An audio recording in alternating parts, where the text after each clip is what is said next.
প্রাণপ্রিয় উপস্থিতি, আসসালামু আলাইকুম ওয়া রাহমাতুল্লাহি ওয়া বারাকাতুহু। জামাত ইসলামী বাংলাদেশকে মাইনাস করে প্রতিবেশী রাষ্ট্রের সাথে চক্রান্ত করে আগামী দিনে ক্ষমতায় থাকতে চান, যেতে চান। এটি আপনাদের ব্যর্থ চেষ্টায় দেশের জনগণ আপনাদের সকল চক্রান্ত এবং ষড়যন্ত্রকে ব্যর্থ করে দেবে। যদি আবারও কেউ ফ্যাসিস্ট হয়ে ওঠে, তাহলে সেই ফ্যাসিবাদী শক্তিকে পরাভূত করার জন্য জাগ্রত জনতা আবার ঐক্যবদ্ধ হবে। এদেশের জনগণ আর কাউকেই ফ্যাসিস্ট হয়ে ওঠার, ফ্যাসিবাদের দোসর হয়ে ওঠার, ফ্যাসিবাদকে ধারণ করার, আইন শৃঙ্খলাকে নিজেদের পকেটে নিয়ে নিপীড়নের হাতিয়ারে পরিণত করার, আইন শৃঙ্খলা বাহিনীকে জনগণের বিরুদ্ধে লেলিয়ে দেওয়ার মতো আর কোন অপরাজনীতি এদেশের ছাত্র জনতা কাউকে করতে দেবেন না। এদেশের জনগণ একটি সুখী সমৃদ্ধশালী বসবাসযোগ্য বাংলাদেশ চায়। এদেশের জনগণ দুর্নীতি, সন্ত্রাস, চাঁদাবাজ, টেন্ডারবাজ মুক্ত নতুন বাংলাদেশ চায়।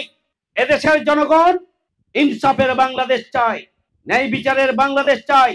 এদেশের জনগণ অবশ্যই বৈষম্য মুক্ত নতুন বাংলাদেশ যারা চায়। আমরা বারবার বলে আসছি, যদি কোনো সংস্কার না হয় এবং আর যদি ইলেকশন ঘোষণা হয়, তাহলে আবারও ফ্যাসিবাদ ফিরে আসবে।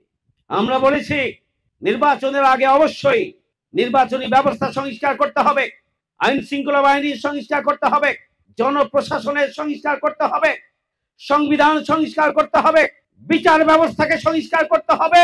এই সমস্ত সংস্কারের মাধ্যমে একটি নিরপেক্ষ, গ্রহণযোগ্য, ক্রেডিবল নির্বাচনের জন্য পরিবেশ তৈরি করে এই নির্বাচন দিতে হবে। এবং অন্তর্বর্তীকালীন সরকার নির্বাচনের জন্য যে টাইম ফ্রেম দিয়েছেন, সেই টাইম ফ্রেমের মধ্যেই নির্বাচন হতে হবে, সেটি আমরা বলেছি। জনদুর্ভোগ লাঘবের জন্য অতি দ্রুত স্থানীয় নির্বাচন প্রয়োজন ছিল। এটি আমরা এদেশের জনগণ, ছাত্র সমাজ সে দাবি জানিয়েছে।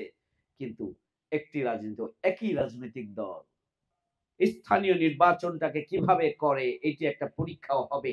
জাতীয় নির্বাচন, অন্তর্বর্তীকালীন সরকার জাতীয় নির্বাচন করার জন্য নিজেদের সার্বিক প্রস্তুতি কতটি হয়েছে তারও একটা ট্রায়াল হয়ে যাবে।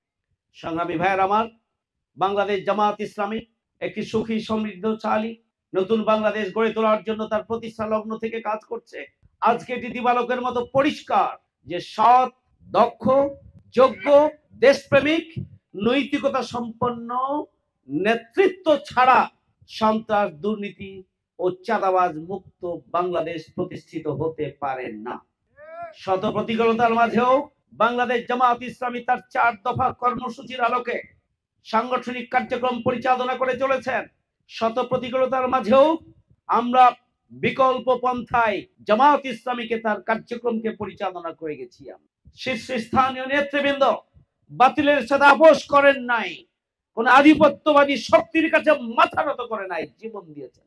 জনগণের কাছে এটি পরিষ্কার যে আমরা এ দেখেছি, আমরা বি দেখেছি, আমরা সি দেখেছি। এইবার আমরা আগামী দিনে বাংলাদেশ জামাত ইসলামীকে দেখতে চাই। এবার আমরা আগামী দিনে এদেশের ইসলামী শক্তিকেই ক্ষমতায় দেখতে চাই। ইসলাম একটি পরিপূর্ণ জীবন বিধান, সেটিতে আপনারা আস্থা রেখেছেন এবং ইসলামী সমাজ প্রতিষ্ঠার জন্য, একটা কল্যাণ রাষ্ট্র প্রতিষ্ঠার জন্য আপনারা জামাত ইসলামীতে যুক্ত হয়েছেন এবং আপনারা আখিরাতকে সুন্দর করার জন্য, আল্লাহ সন্তুষ্টির জন্য, পরকালে জান্নাত লাভের জন্য আপনারা জামাত ইসলামীর সাথে যুক্ত হয়ে আপনারা আখিরাতমুখী ভূমিকা পালন করার সিদ্ধান্ত নিয়েছেন। আপনাদেরকে অভিনন্দন জানাই। আল্লাহ আপনাদেরকে কবুল করুন এবং দেশ এবং জাতির যে প্রত্যাশা, সেই প্রত্যাশা পূরণে জামাত ইসলামীর কর্মসূচির সাথে ঐক্যবদ্ধ হয়ে আসুন আমরা সবাই মিলে ভূমিকা পালন করি। সেই তৌফিক আল্লাহ রাব্বুল আলামিন আপনাদেরকে দান করুন।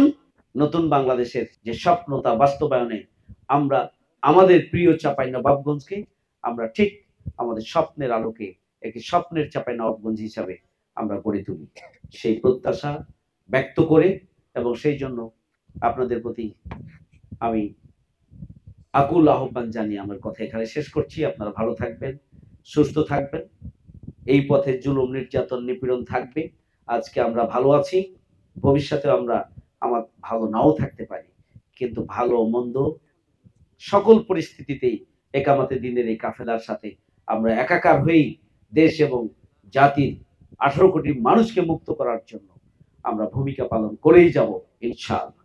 দুনিয়ার কোনো শক্তি আমাদেরকে এই কাজ থেকে আলাদা করতে পারবেন না। আল্লাহ আমাদেরকে ঠিক সেভাবে ভূমিকা পালনের তৌফিক দান করুন। আমার তৌফিক ইল্লা বিল্লাহ। আসসালামু আলাইকুম ওয়া রাহমাতুল্লাহি ওয়া বারাকাতুহু।